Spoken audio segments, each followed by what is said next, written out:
Chemical और fertiliser राज्य मंत्री श्रीकांत जेना जी इस समय हमारे साथ हैं, जो खुद बालासोर से हैं। सर, ये बताइए, आप पूरे इलाके में घूम रहे हैं, कहाँ कहाँ आपको लग रहा है कि राहत पहुंच रही है और कहाँ क्या क्या परेशानी आ रही है?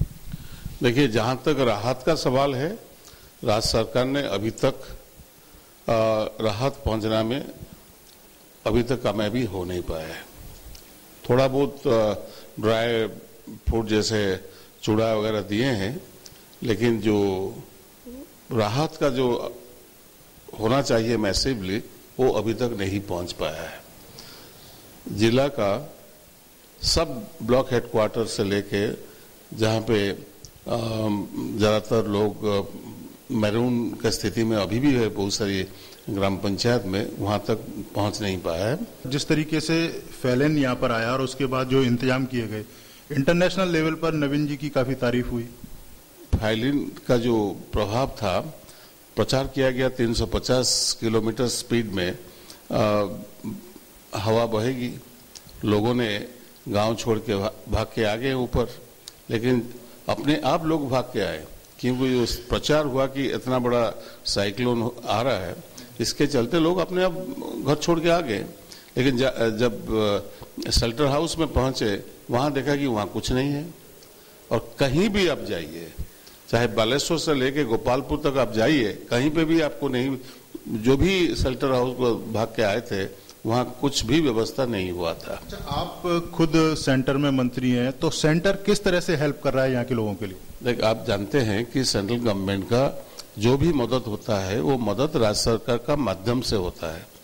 और जहां तक रिलीफ और रिहेबिलिटेशन का जो प्रोग्राम है, उस प्रोग्राम को कहीं भी नेचुरल कैलामिटी कहीं पे भी होता है, उसके बाद राज्य सरकार अपना रिपोर्ट भेजते हैं, सेंट्रल टीम विजिट करता है, सेंट्रल टीम आकलन करने के बाद जो भी मदद देना है वो मदद देते हैं।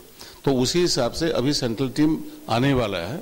और राज्य सरकार का जो फंड है, वो फंड तो ऑलरेडी है ही है, 500-600 करोड़ रुपया रखा गया है, जिसमें केंद्र सरकार का भी पैसा है और राज्य सरकार भी 20% उसमें योगदान है। यहाँ के लोगों को जो सहायता है, जो रिलीफ है, वो और तेजी से मिल पाए, आपके हिसाब से किस तरह का मैनेजमेंट होना चाहिए? दो तरह का रिलीफ होता है।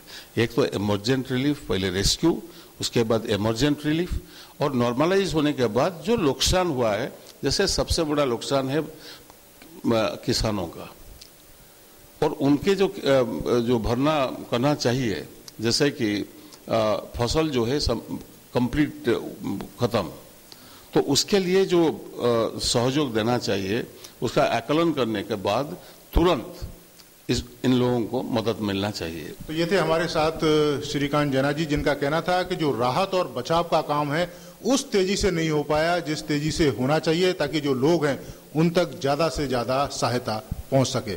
Neeraj Singh, DD news, Balasore.